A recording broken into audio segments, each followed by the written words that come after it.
ஆண்டவராகிய இயேசு கிறிஸ்துவனுடைய ராவிருந்தை நினைவு கூறும் வண்ணமாக நடைபெறுகின்ற இந்த சிறப்புமிக்க நற்கருணை தொழுகையிலே பங்கேற்கிற உங்கள் ஒவ்வொருவரையும் தந்தையாகிய கடவுளுடைய ஆண்டவராகிய இயேசு கிறிஸ்துவின் மகிமுள்ள நாமத்தினாலே அன்போடு வாழ்த்துகின்றோம். ஆண்டவராகிய இயேசு கிறிஸ்துவனுடைய கிருபையும் சமாதானமும் உங்கள் மீது பெருகுவதாக. ஜெபம் செய்வோம். தம்முடைய திருக்குமாரன் மூலமாக எங்களுக்கு மீட்பை உண்டுபடின நல்ல பிதாவே, நானே வழியும் சத்தியமும் ஜீவனுமாக இருக்கிறேன் என்று சொல்லி எங்களுக்கு ஜீவனை உண்டு பண்ணினவரே, உம்மை நாங்கள் நோக்கி பார்க்கிறோம். ஆண்டவராகிய இயேசு கிறிஸ்து எங்களுக்கு காண்பித்த மாதிரியின்படியே நாங்களும் உம்முடைய இரக்கத்தை அனுபவிக்கத்தக்கதாக இந்த நாளிலும் உம்முடைய சமூகத்திலே நாங்கள் கூடி வருவதற்கு ஆண்டவர் நீர் அருள் செய்கிறீர். ஆம் ஆண்டவரே, அந்த இரவினிலே இது என்னுடைய சரீரம், இது என்னுடைய இரத்தம் என்று சொல்லி அப்பத்தையும் திராட்சரசத்தையும் தம்முடைய சீடர்களுக்கு ஆண்டவர் பகிர்ந்து தந்தீர். அது நிமித்தமாக ஏற்படுத்தின புதிய உடன்படிக்கையின் மக்களாக நாங்கள் காணப்படும் பொழுது அந்த உடன்படிக்கையிலே வலுப்பெறவும் அதன் மூலமாக வருகின்ற உன்னதத்தின் நன்மைகளால் நிரம்பவும் ஆண்டவர் தருகின்ற வாய்ப்புகளுக்காக இன்னும் நாங்கள் உம்மை உயர்த்துகிறோம்.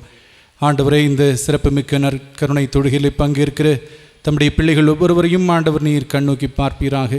உம்முடைய ஜீவனை, உம்முடைய நன்மையை நிறைவாக பெற்றுக்கொள்ள ஆண்டவர் நீர் அருள் செய்ய வேண்டும் என்று ஜெபிக்கின்றோம்.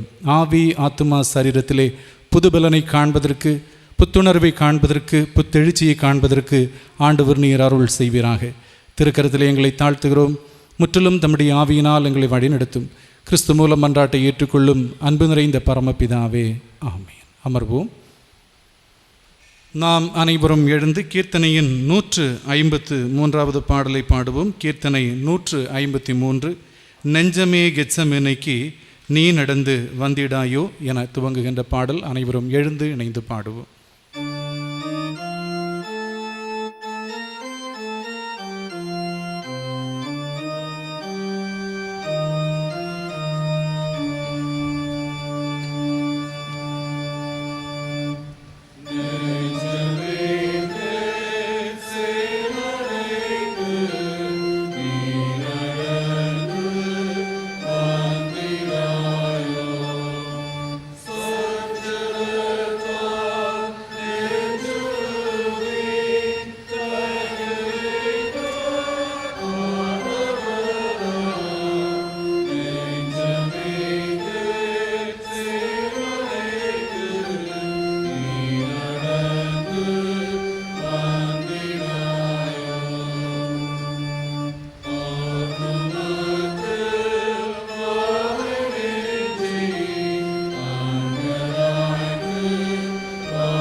பரிசுத்த நற்கருணை ஆராதனை முறைமை பக்கம் 7, 7வது பக்கம். நம்முடைய ஆண்டவர் இயேசு கிறிஸ்து சொன்னதாவது: இஸ்ரவேலே கேள், நம்முடைய தேவனாகிய கர்த்தர் ஒருவரே கர்த்தர்.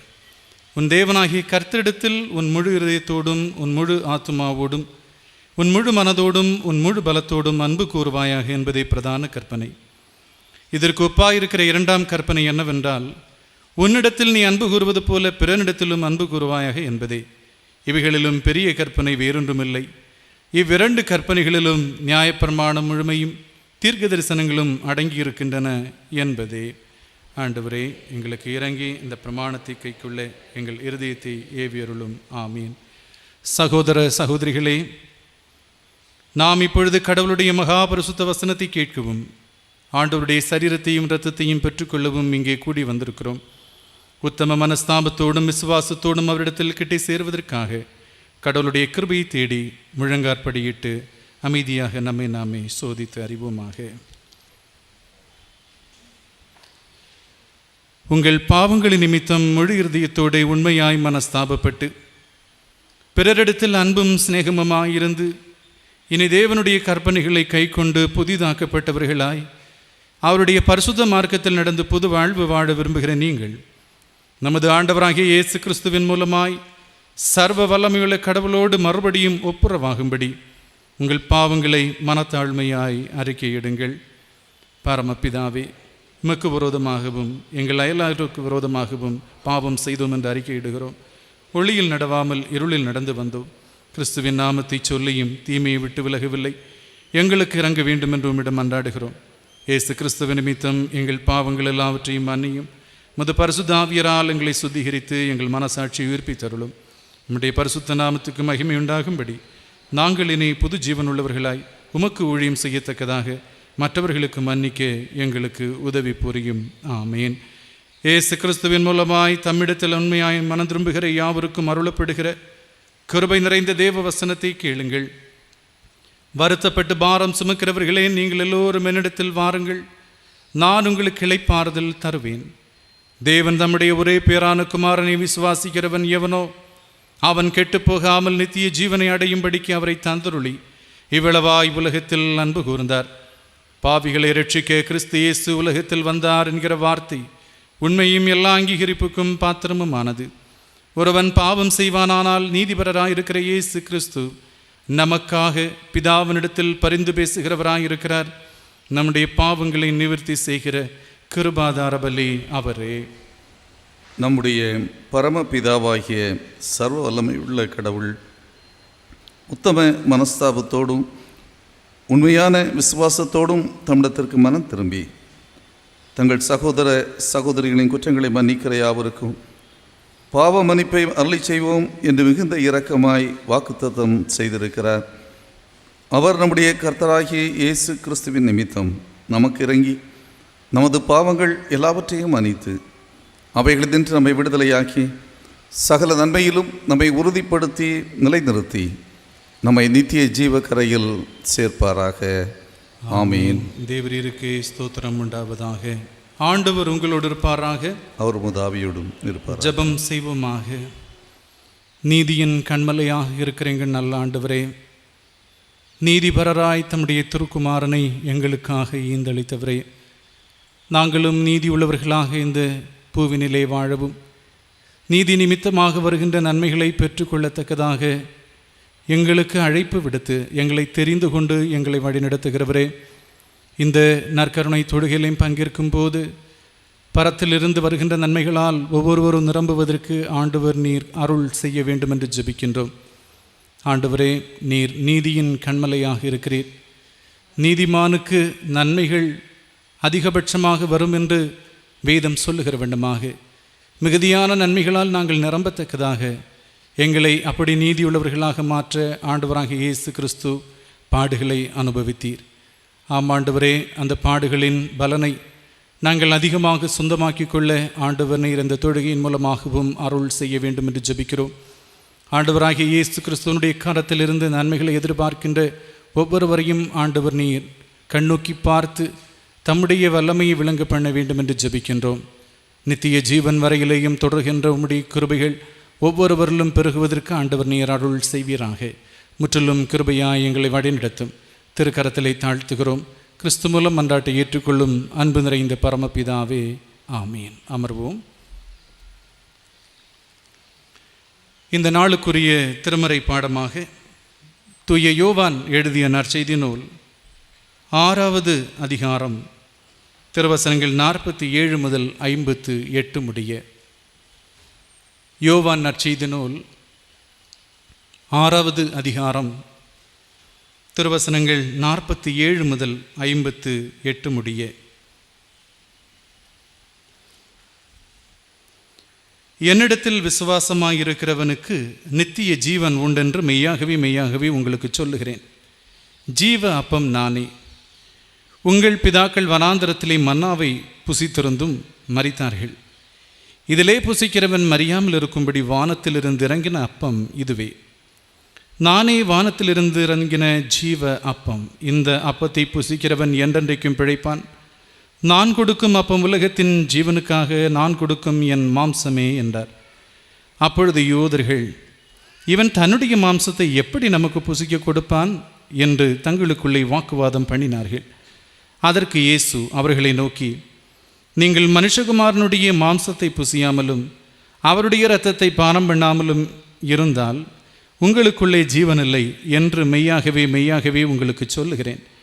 என் மாம்சத்தை புசித்து என் இரத்தத்தை பானம் பண்ணுகிறவனுக்கு நித்திய ஜீவன் உண்டு. நான் அவனை கடைசி நாளில் எழுப்புவேன். என் மாம்சம் மெய்யான போஜனமாயிருக்கிறது, என் இரத்தம் மெய்யான பானமாயிருக்கிறது. என் மாம்சத்தை புசித்து என் இரத்தத்தை பானம் பண்ணுகிறவன் என்னிலே நிலைத்திருக்கிறான், நானும் அவனிலே நிலைத்திருக்கிறேன்.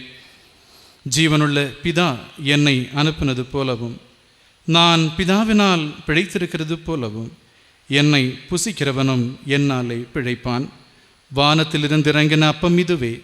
இது உங்கள் பிதாக்கள் புசித்த மன்னாவை போல் அல்ல. அவர்கள் மரித்தார்களே. இந்த அப்பத்தை புசிக்கிறவனோ என்றென்றைக்கும் பிழைப்பான் என்றார் என்பதே கிறிஸ்துவுக்கே மகிமை உரித்தாகுக. ஆண்டவருடைய திருவார்த்தையை கேட்க நாம் ஆயத்தமாவோம். அனைவரும் எழுந்து நாம் ஜெப பாடலை பாடுவோம்.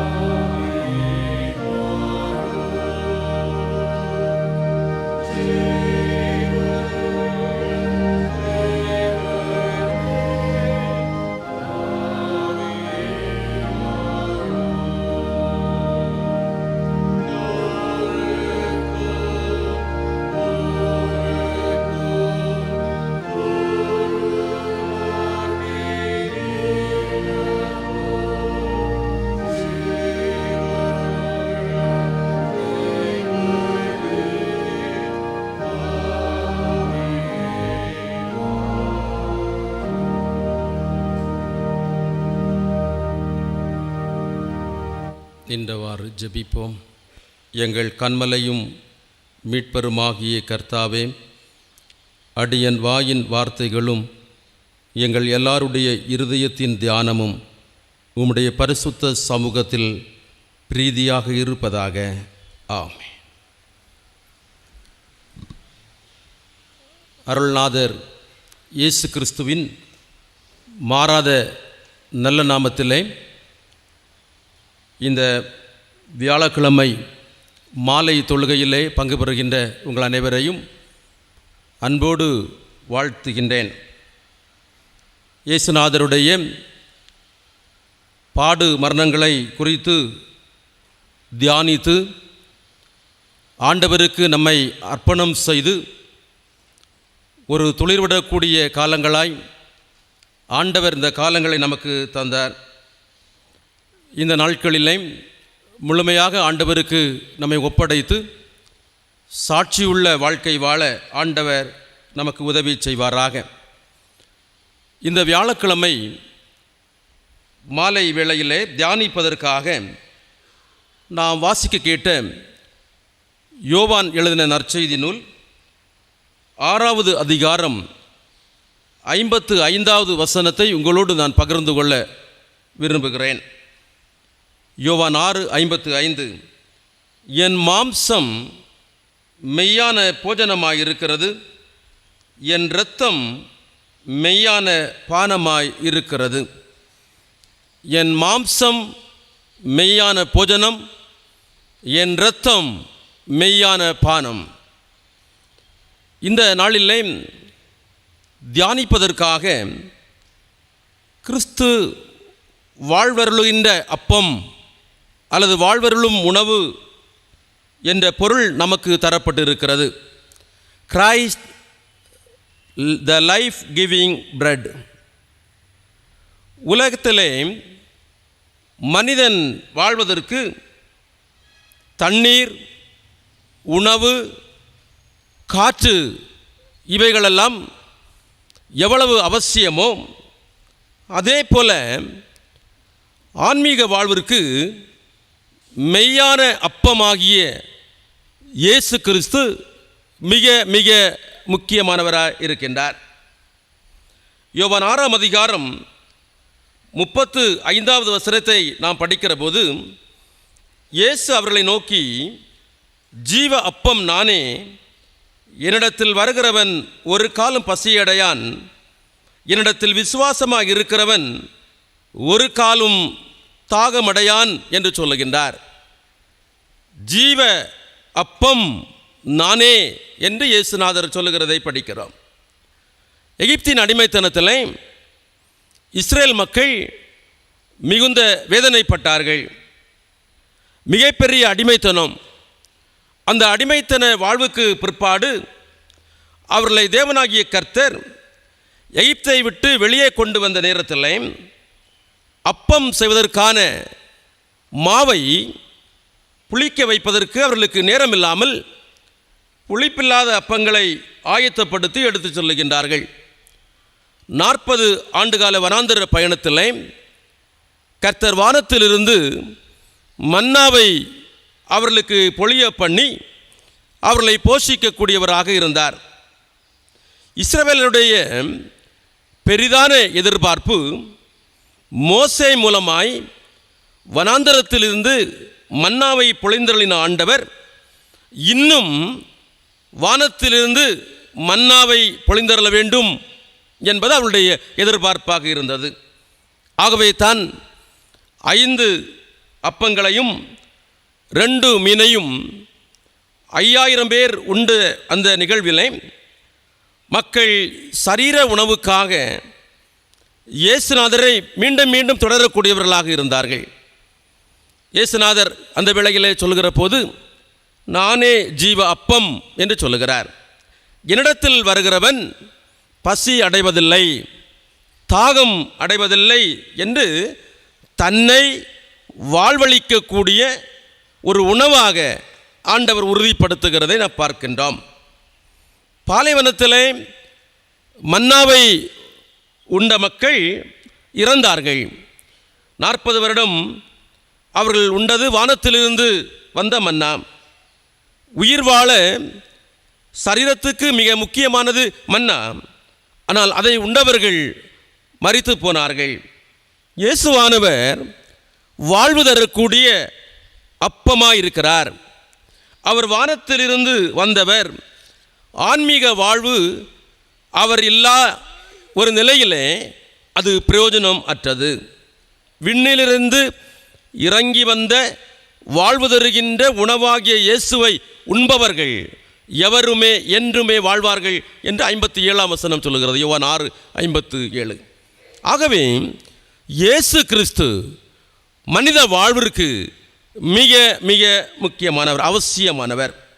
இயேசுநாதர் தன்னை மன்னாவுக்கு ஒப்பிட்டு பேசுவதன் மூலமாக தாம் மனித வாழ்விற்கு அவசியம் என்பதை வெளிப்படுத்துகிறார். ஆண்டவர் இல்லாத வாழ்க்கை வெறுமையான ஒரு வாழ்க்கை. இயேசுநாதரை கொண்டு வாழுகின்ற ஒரு மனிதன்தான் வாழ முடியும் என்பதை ஆண்டவர் இங்கே சுட்டி காட்டுகிறார். சீடர்கள் இதை புரிந்து கொள்ளும் வண்ணமாக மேல் வீட்டறையிலே பஸ்காவை ஆயத்தப்படுத்த அவர் கூறினார். பஸ்கா விருந்துக்காக ஆட்டுக்குட்டி, அப்பம், திராட்சை இவைகளெல்லாம் பயன்படுத்தப்பட்டது.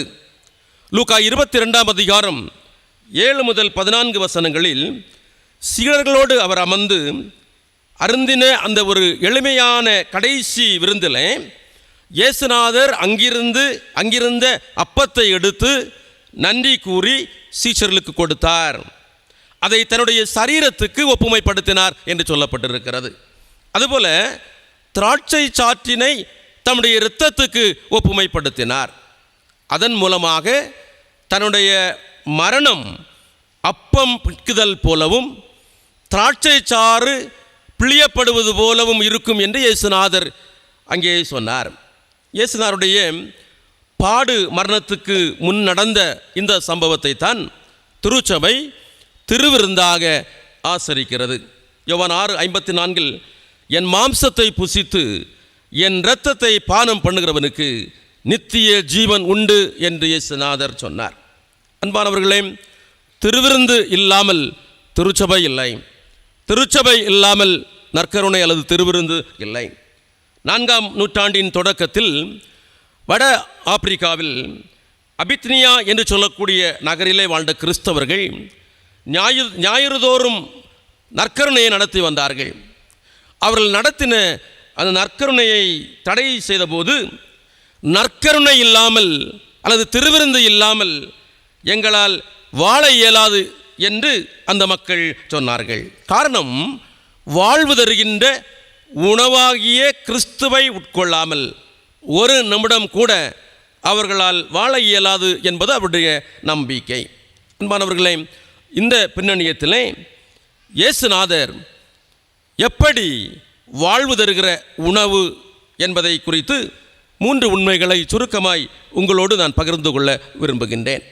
எப்படி ஆண்டவர் வாழ்வு தருகின்ற உணவாய் இருக்கின்றார்? முதலாவதாக, திருவிருந்தின் மூலமாக உறவை ஏற்படுத்தி நம்மை வாழ வைத்து கொண்டிருக்கின்றார். உறவினை ஏற்படுத்தி வாழ்வு தருகின்ற உணவானார். யாத்திராகமம் 12ஆம் அதிகாரம் 3வது வசனத்தில் நீங்கள் இஸ்ரேல் சபையார் யாவரையும் நோக்கி, இந்த மாதம் 10ஆம் தேதியில் வீட்டுத் தலைவர்கள் வீட்டுக்கு ஒரு ஆட்டுக்குட்டியாகிய ஒவ்வொருவரும் ஒவ்வொரு ஆட்டுக்குட்டியை தெரிந்து கொள்ள கடவர். பஸ்காவை இஸ்ரவேல் மக்கள் ஆசரிக்க வேண்டிய அந்த முறையை ஆண்டவர் விளக்குகின்றார். 12ஆம் அதிகாரம் 3ஆம் வசனத்தில் வீட்டு தலைவர்கள் வீட்டுக்கு ஒரு ஆட்டுக்குட்டியை தெரிந்து கொள்ள வேண்டும். 4வது வசனத்தில் யாத்திராகமம் 12:4 ஒரு ஆட்டுக்குட்டியை உண்பதற்கு அந்த வீட்டில் போதுமான ஆட்கள் இல்லாவிட்டால் உண்பவருடைய எண்ணிக்கைக்கும் உண்ணும் அளவுக்கும் ஏற்ப அயல் வீட்டுக்காரனையும் சேர்க்க வேண்டும். பஸ்கா விருந்தில் ஆட்டுக்குட்டியை அடித்து புசிக்க கூறுகின்ற அந்த ஆண்டவர் அதை பகிர்ந்து உண்பதற்காக சொல்லுகின்றார். உறவினை வளர்ப்பதற்காக ஆண்டவர் அவர்களை கேட்டுக்கொள்ளுகிறதை நாம் பார்க்கிறோம். பஸ்கா விருந்து தனியாக ஆசரிக்கப்பட வேண்டியது அல்ல, பலரையும் சேர்த்து ஆசரிக்கப்பட வேண்டியது. ஒரு உறவின் வெளிப்பாட்டை ஏற்படுத்த ஆண்டவர் அங்கே கூறுகிறதை நாம் பார்க்கின்றோம். அன்பானவர்களே, இயேசுநாதர் ஒரு உறவின் வெளிப்பாடாகத்தான் இந்த உலகத்திலே தோன்றினார். அவர் அன்பு என்னும் உறவினை உருவாக்கி உறவினை சுட்டிக்காட்டக்கூடியவராக இருந்தார். பஸ்கா மூலமாய் கடவுள் தமக்கும் இஸ்ரவேலருக்கும் உள்ள உறவினை வெளிப்படுத்தக்கூடியவராக இருந்தார். யாத்திராகமம் 12:7 பழுதற்ற ஆட்டுக்குட்டியின் இரத்தம் எடுத்து அதை புசிக்கும் வீட்டின் நிலைக்கால்களிலே தெளிக்க வேண்டும். நீங்கள் இருக்கின்ற வீடுகளிலே இந்த இரத்தம் உங்களுக்கு அடையாளமாக இருக்கும், அந்த இரத்தத்தை கண்டு உங்களை கடந்து போவேன் என்று ஆண்டவர் சொல்லுகிறதை பார்க்கிறோம். 14ஆம் வசனத்தில் அந்த நாள் உங்களுக்கு நினைவு கூறுதல் நாளாய் இருக்க கடவது. அன்புக்குரியவர்களே, இயேசுநாதர் தம்முடைய சீடர்களோடு ஆசரித்த திருவிருந்திலே கூட அநேகரை சேர்த்து கொள்ளுகிறதை நாம் படிக்க முடிகிறது. 1 கொரிந்தியர் 10:17 அந்த ஒரே அப்பத்தில் நாம் எல்லாரும் பங்கு பெறுகிறபடினால் அநேகரான நாம் ஒரே அப்பமும் ஒரே சரீரமாய் இருக்கிறோம். உறவு வலுப்படுத்த ஆண்டவர் ஏற்படுத்தின விருந்து. 1990ஆம் ஆண்டு இலங்கையிலே நடந்த போரின் போது உயிரிழந்த மக்கள் ஏராளம் ஏராளம். அதன் மத்தியிலே பிரான்சிஸ் சேவியர் என்பவருடைய குடும்பம் இந்தியாவிலே வந்து தஞ்சமடைந்து அகதிகள் முகாமிலே வசித்தது. வறுமையிலே அந்த குடும்பம் துன்புற்றது. தந்தை மரித்து போனார். தாய் வேலை செய்து பிழைப்பதற்காக வீட்டு வேலைக்காக சவுதி அரேபியாவுக்கு சென்றார்கள். அவருடைய 3 பிள்ளைகளும் 7 வயதுக்கு உட்பட்டவர்கள். பெற்றோரை பிரிந்து பிள்ளைகள் திக்குமுக்காடினார்கள். சுமார் 17 வருடங்கள் கழித்து சில அமைப்புகளின் உதவியினாலே பிரிந்த அந்த தாயை 3 பிள்ளைகளும் சந்திக்கக்கூடிய ஒரு வாய்ப்பு கிடைத்தது. விமான நிலையத்திலே வளர்ந்து வாலிபர்களான இவர்கள் அந்த தாயை அடையாளம் கண்டு ஓடி வருவதற்கு வர அந்த தாயாரும் அந்த பிள்ளைகளை அடையாளம் கண்டு அங்கே ஓடி வந்து அரவணைத்தார்கள். அன்பானவர்களே, கண்ணீரோடு அந்த குடும்பம் ஒருங்கிணைந்தது. பேச முடியாதபடி கண்ணீரிலே ததும்பினார்கள். இனி உங்களை விட்டு பிரிய மாட்டேன் என்று சொல்லி தாய் அழுதாள். பிள்ளைகளும் உங்களை விட்டு பிரிய மாட்டோம் என்று சொல்லி அங்கே குரல் எழுப்பினார்கள். ஒரு பெரிய உறவின் வெளிப்பாடு அங்கிருந்த மக்களுடைய உள்ளத்தை அதிகமாக தொட்டது. இயேசுநாதர் உறவினை ஏற்படுத்தி மக்களுக்கு வாழ்வு தரக்கூடிய ஒரு உணவாக மாறினார். திருவிருந்தை ஏற்படுத்தி பாவிகளையும் துரோகிகளையும் அதிலே சேர்த்து அங்கே தவறினை சுட்டி காட்டக்கூடியவராக இருந்தார். ஆகையினால தான் யூதாசையும் அவர் சேர்த்து கொள்ளுகின்றதை நாம் பார்க்கிறோம். அன்பானவர்களே, உறவினை வலுப்படுத்தி உறவினை ஏற்படுத்தி வாழ்வு தருகின்ற அப்பமாய் ஆண்டவர் இன்றைக்கும் செயல்படுகிறார். இரண்டாவதாக, திருவிருந்து உறவை செயல்படுத்துகின்ற ஒன்று, உறவை ஏற்படுத்துகின்ற ஒன்று, உறவை செயல்படுத்துகின்ற ஒன்று. 1 கொரிந்தியர் 10:16 நாம் ஆசீர்வதிக்கிற ஆசீர்வாதத்தின் பாத்திரம் கிறிஸ்துவனுடைய இரத்தத்தின் ஐக்கியமாயிருக்கிறதல்லவா. நாம் பிட்கிற அப்பம் கிறிஸ்துவனுடைய சரீரத்தின் ஐக்கியமாய் இருக்கிறதல்லவா. நாம் ஆசீர்வதிக்கிற ஆசீர்வாதத்தின் பாத்திரம் கிறிஸ்துவனுடைய இரத்தத்தின் ஐக்கியம், பிட்கிற அப்பம் கிறிஸ்துவனுடைய சரீரத்தின் ஐக்கியம். இயேசுநாதர் உறவினை வெளிப்படுத்தி அதை நிறைவேற்றுவதற்காக தம்மையே தியாக பலியாக ஒப்பு கொடுக்கிறார். அன்பானவர்களே, திருவிருந்து வயிற்று பசியை போக்குகின்ற ஒரு சாதாரண உணவு அல்ல. உலகின் அடிமை சங்கிலியை உடைக்க தம்மையே முழுமையாய் அர்ப்பணித்த இயேசுநாதருடைய திருவுடல் தான் திருவிருந்து. இதுதான் உறவின் செயல்பாடு. உறவின் செயல்பாடு தியாகம் இல்லாவிட்டால் உறவினை செயல்படுத்த முடியாது. ஆகவே தான் இயேசுவும் சீடர்களும் பஸ்கா ஆசரிப்பதற்காக மேல் வீட்டறையிலே கூடியிருந்தபோது இயேசுநாதர் அப்பத்தை எடுத்து ஆசீர்வதித்து கொடுத்து அதை தன்னுடைய சரீரத்துக்கு ஒப்புமைப்படுத்தக்கூடியவராக இருந்தார். அதுபோல திராட்சரசத்தை தன் இரத்தத்துக்கு ஒப்புமைப்படுத்தி அதை ஆசீர்வதித்து சீடர்களிடத்திலே கொடுத்தார். தன்னுடைய மரணம் அப்பம் பிற்கப்படுதல் போலவும் திராட்சரசம் சாறு பிழியப்படுதல் போலவும் அமையும் என்று சொல்லி இயேசுநாதர் கூறுகிறார். அன்பானவர்களே, மாவு அடிக்கப்பட்டு அது நன்றாக பிசையப்பட்டு அது மாவு அப்பமாக மாற்றப்படுகிறது. அதுபோல தன்னுடைய சரீரம் அடிக்கப்பட்டு நொறுக்கப்பட்டு உறவினை ஏற்படுத்துகின்ற வாழ்வு தரக்கூடிய ஒரு அப்பமாய் மாற்றப்படுகிறது என்பதை அவர் கூறுகிறதை பார்க்கிறோம். திராட்சை சாறு பிழியப்படுகிற போது அது எவ்வளவு தூரத்திற்கு அதிகமாக நெருக்கப்படுகிறதோ அல்லது எவ்வளவு தூரத்திற்கு அது ஒடுக்கப்படுகிறதோ அவ்வளவு தூரத்திற்கு ஆண்டவருடைய சரீரம் ஒடுக்கப்பட்டு நொறுக்கப்பட்டு பிழியப்பட்டு இரத்தம் வியர்வையாய் சாராய் அங்கே வடிகின்றது. அதுபோல அன்பானவர்களே, ஆண்டவருடைய அந்த இரத்தம் சிந்தப்படுகிற போது மனிதனுக்கு உறவு செயல்படுத்தப்படுகிறது. உலகிலே உறவினை செயல்படுத்த தம் தந்தை அனுப்பிய உண்மையான அப்பம் நான் தான் என்றார் இயேசு. உறவினை செயல்படுத்த தம் தந்தை அனுப்பிய உண்மையான அப்பம் நான் தான். யோவான் 6ஆம் அதிகாரம் 31 முதல் 34 வரை படிக்கிற போது சீடர்கள் இந்த உணவினை எப்பொழுதும் தர வேண்டும் என்று கேட்டபோது வானத்திலிருந்து இறங்கி உலகத்துக்கு ஜீவனை கொடுக்கிற அப்பமே தேவன் அருளிய அப்பம் என்று இயேசுநாதர் சொன்னார். இந்த அப்பத்தை சாப்பிடுபவன் என்றென்றும் வாழ்வான். நான் அப்பமாய் ஜீவாப்பமாய் இருக்கிறேன். என்னை உட்கொள்ளுகிறவன் அவன் நிலைவாழ்வை பெறுவான், நித்திய ஜீவனை பெறுவான். அன்பானவர்களே, பிரிவினைகளோடு திருவிருந்தை ஏற்பது திருப்பந்தி அல்ல. பவுல் அழகாக சொல்லுகிறார், பிரிவினையோடு திருப்பந்தியை ஏற்பது உண்மையான திருப்பந்தியிலே சேர்கின்ற ஐக்கியம் அல்ல, உறவும் அல்ல. 1 கொரிந்தியர் 11ஆம் அதிகாரம் 20 முதல் 21 வசனங்களிலே படிக்கிறோம்.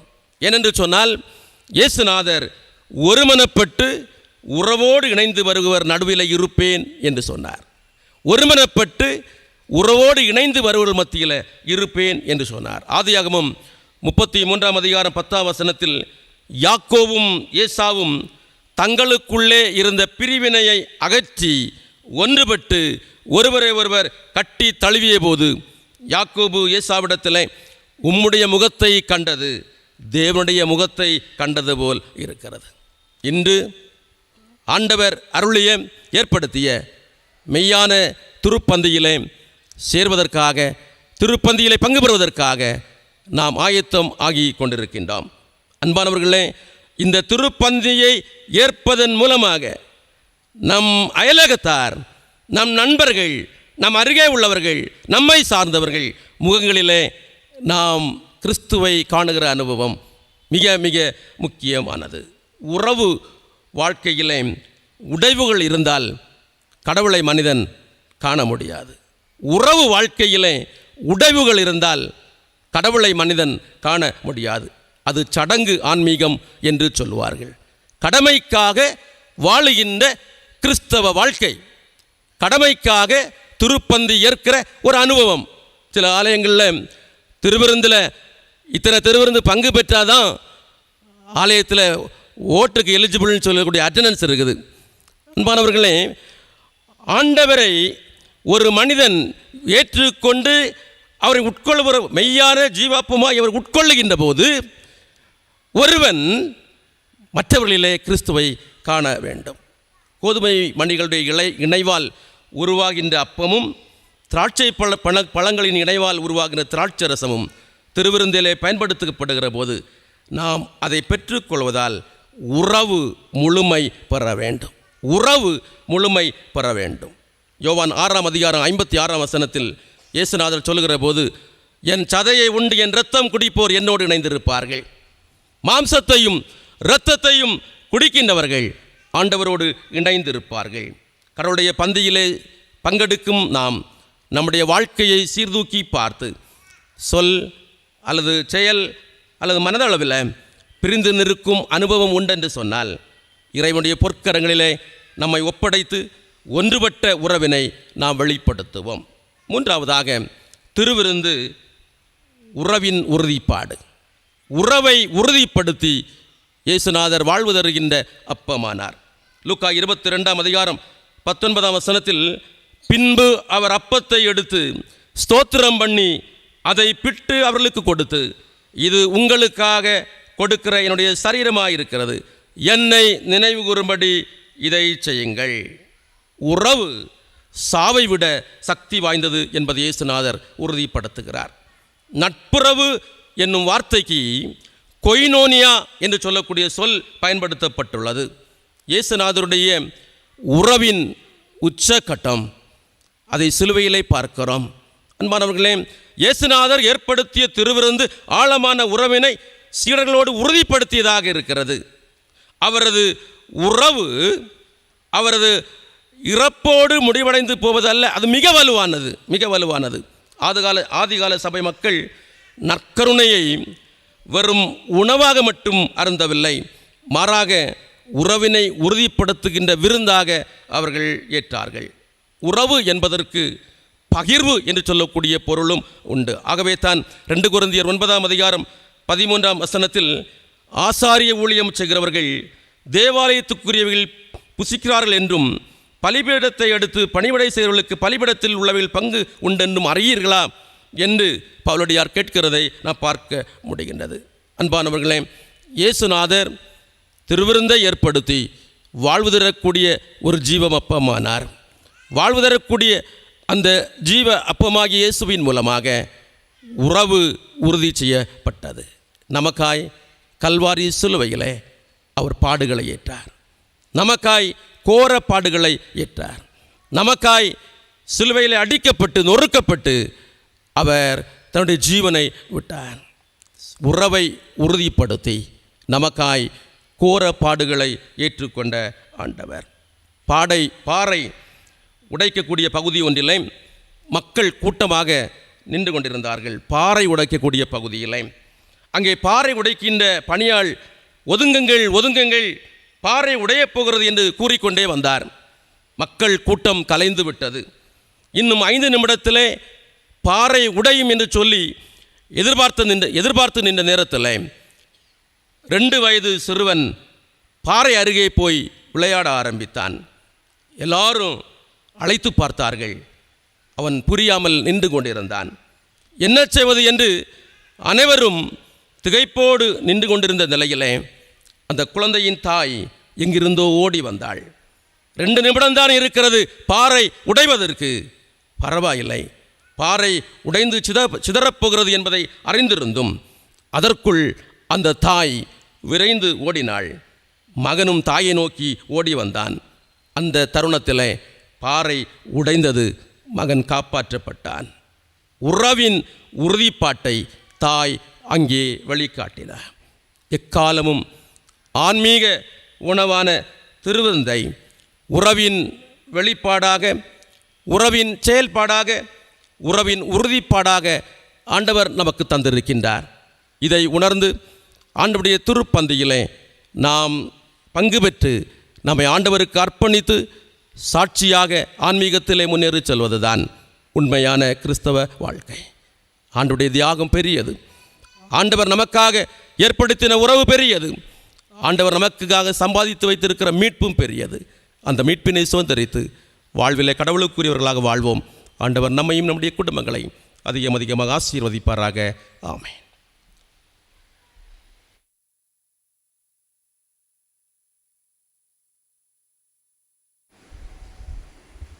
நாம் எழுந்து நம்முடைய விசுவாசத்தை இசையா விசுவாச பிரமாணத்தின் மூலம் அறிக்கை செய்வோம். பக்கம் 11. வானத்தையும் பூமியையும் காணப்படுகிறதும் காணப்படாததுமான எல்லாவற்றையும் படைத்தவராயிருக்கிற சர்வ வல்லமையுள்ள பிதாவாகிய ஒரே கடவுளை விசுவாசிக்கிறேன். ஒரே கர்த்தருமாய் கடவுளுடைய ஒரே பேரான குமாரனுமாயிருக்கிற இயேசு கிறிஸ்துவையும் விசுவாசிக்கிறேன். அவர் சகல உலகங்களும் உண்டாவதற்கு முன்னே தமது பிதாவினாலே ஜனிப்பிக்கப்பட்டவர். தெய்வத்தில் தெய்வமானவர், ஜோதியில் ஜோதியானவர், மெய்தேவனில் மெய்தேவனானவர், உண்டாக்கப்படாமல் ஜனிப்பிக்கப்பட்டவர், பிதாவோடே ஒரே தன்மையுடையவர், சகலத்தையும் உண்டாக்கினவர், மனிதராகிய நமக்காகவும் நமக்கு இரட்சிப்பு உண்டாகவும் பரமண்டலத்திலிருந்து இறங்கி பரிசுத்த ஆவியினாலே கன்னிமரியாளிடத்தில் அவதரித்து மனுஷனானார். நமக்காக பொந்தி பிலாத்துவின் காலத்தில் சிலுவையில் அறையுண்டு பாடுபட்டு அடக்கம் பண்ணப்பட்டார். வேத வாக்கியங்களின்படி 3ஆம் நாள் உயிர்த்தெழுந்தார். பரமண்டலத்துக்கு ஏறி பிதாவின் வலது பார்சத்தில் வீற்றிருக்கிறார். உயிர்லோரையும் மரித்தோரையும் நியாயம் தீர்க்க மகிமையோடே திரும்ப வருவார். அவருடைய ராஜ்யத்திற்கு முடிவில்லை. கர்த்தருமாய் ஜீவனை கொடுக்கிறவருமாய் பிதாவிலும் குமாரனிலும் நின்று புறப்படுகிறவருமாய் பிதாவோடும் குமாரனோடும் கூட தொழுது ஸ்தோத்திரிக்கப்படுகிறவருமாய் தீர்க்கதரிசிகள் மூலமாக உரைத்தவருமாய் இருக்கிற பரிசுத்த ஆவியரையும் விசுவாசிக்கிறேன். ஒரே பரிசுத்த பொதுவான அப்போஸ்தல திருச்சபை உண்டென்று விசுவாசிக்கிறேன். பாவ மன்னிப்புக்கென்று நியமிக்கப்பட்ட ஒரே ஞானஸ்நானத்தை அறிக்கையிடுகிறேன். மரித்தோர் உயிர்த்தெழுதலும் மறுமைக்குரிய ஜீவனும் உண்டாகும் என்று காத்திருக்கிறேன். ஆமேன். நாம் நின்றவாறே 434வது கீர்த்தனையை பாடுவோம். கீர்த்தனை 434.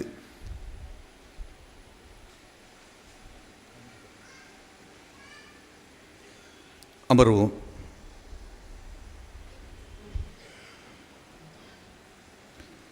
அன்புக்குரியவர்களே, நாளைய தினம் காலை 9 மணிக்கு மும்மணி நேர ஆராதனை உண்டு.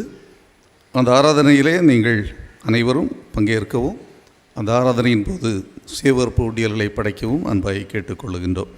இப்பொழுது பாடல் குழுவினர் சிறப்பு பாடல் பாடும்போது காணிக்கை பெற்றுக்கொள்ளப்படும்.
நாம் படைத்த காணிக்கைகளுக்காக ஜெபிப்போம். கிருபை நிறைந்த கடவுளே, வாழ்வளிக்கும் ஆண்டவராக எங்களோடு கூட வந்து எங்களுக்காக தம்மையே தந்தீர். உம்முடைய தியாகத்தினாலே நாங்கள் இறைவனோடும் உம்மோடும் ஒருவருக்கொருவர் உறவிலும் வளர எங்களுக்கு இந்த திருவிருந்தை ஏற்படுத்தி தந்தீர். ஆண்டவரே, இந்த நாளிலே அந்த திருவிருந்தை நீர் ஏற்படுத்தினதை நினைவு கூறுகின்ற போது மெய்யான அப்பமாக நீர் எங்களுக்காக கொடுக்கப்பட்டீர் என்பதை உணரவும், மெய்யான இரசமாக உம்முடைய இரத்தம் இந்த உலகத்திலே சிந்தப்பட்டது என்பதை உணரவும் எங்களுக்கு அருள் தாரும். அந்த உணர்வோடு நாங்கள் உம்மோடு ஐக்கியப்பட்டவர்களாய் எங்கள் வாழ்க்கை பயணத்தை தொடர கர்த்தர் எங்களுக்கு கிருபை தாரும்.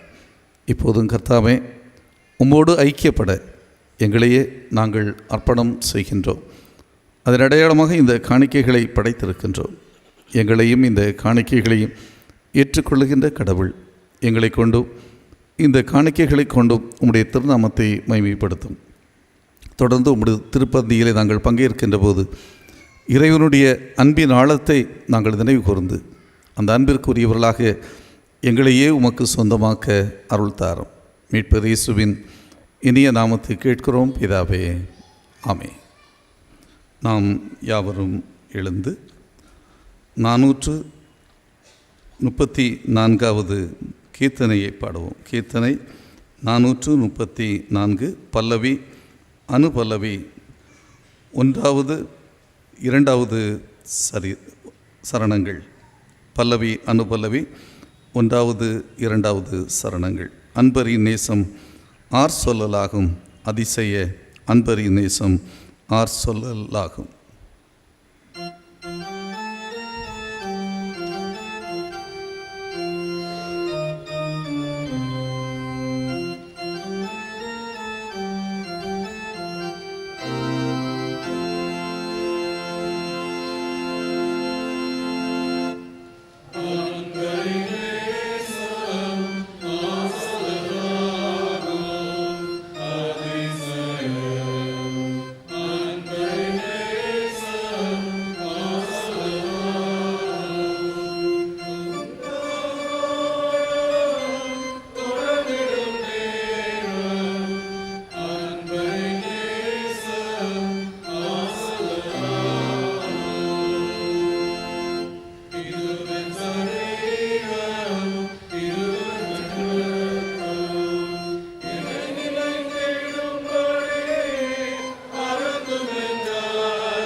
கிறிஸ்துவின் சரீரமும் இரத்தவுமாகிய சாக்கிரமத்தை விசுவாசத்தினால் பெற்றுக்கொண்டவர்களாகிய நாம் அவருக்கு ஸ்தோத்திரம் செலுத்துவோமாக.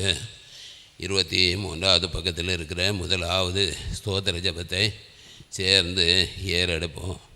சர்வ வல்லமையுள்ள கடவுளே, பரமபிதாவே, உமது நேசகுமாரனும் எங்கள் ஆண்டவருமாகிய இயேசு கிறிஸ்துவுக்குள் எங்களை உமது பிள்ளைகளாக ஏற்றுக்கொண்டு அவருடைய விலைமதியாத திரு சரீரமும் இரத்தவுமாகிய ஞான ஆகாரத்தால் எங்களை போஷித்திருக்கிறீர். எங்கள் பாவங்களை மன்னித்து நித்திய ஜீவனை எங்களுக்கு வாக்கு பண்ணியிருக்கிறீர். அளவிடப்படாத இந்த நன்மைகளுக்காகவும் ஸ்தோத்திரிக்கிறோம். சரீரம் ஆத்மாவாகிய எங்களை பரிசுத்தமும் ஜீவனுள்ள பலியாக உமக்கு ஒப்பு கொடுக்கிறோம். இதுவே நாங்கள் செய்யத்தக்க ஆத்மீக ஆராதனை. நாங்கள் இந்த பிரபஞ்சத்திற்கு ஒத்த வேஷம் தெரியாமல் எவருடைய நன்மையும் பரிபூர்ணமான சித்தமும் என்னதென்று பகுத்தறியத்தக்கதாக எங்கள் மனம் புதிதாக நாளே மறுரூபமாகும்படி எங்களுக்கு அருள் புரியும். கடைசியில் நாங்களும் அது பரிசுத்தவான்கள் அனைவரோடும் நித்திய ராஜ்யத்தின் ஆனந்தத்தை அடையத்தக்கதாக இவ்வுலகத்திலும் கீழ்ப்படிந்து நடக்க எங்களுக்கு கிருபை செய்யும். உம்மோடும் பரிசுத்த ஆவியரோடும் ஒரே கடவுளாய் சதா காலமும் ஜீவித்து அரசாளுகிற எங்கள் ஆண்டவர் இயேசு கிறிஸ்துவின் மூலமாக இவைகளை வேண்டிக் கொள்கிறோம். ஆமென். எங்கள் தேவனுக்கு துதியும் மகிமையும் ஞானமும் ஸ்தோத்திரமும் கனமும் வல்லமையும் பலனும் சதா காலங்களிலும் உண்டாவதாக. ஆமென்.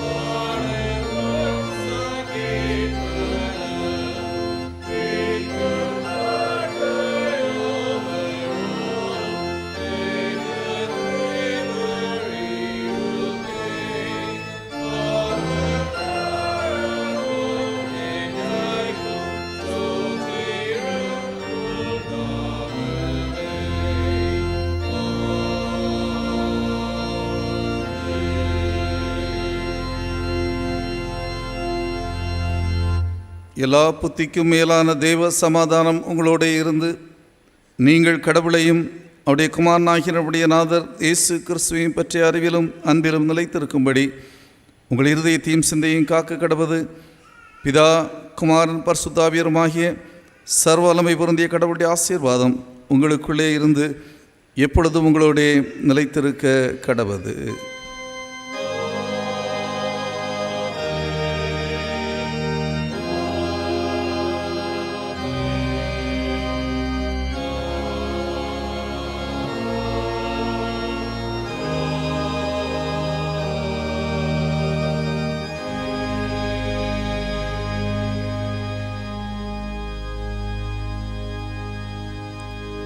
ஆண்டவர் உங்களோடு இருப்பாராக. சமாதானத்தோடு சென்று வாருங்கள்.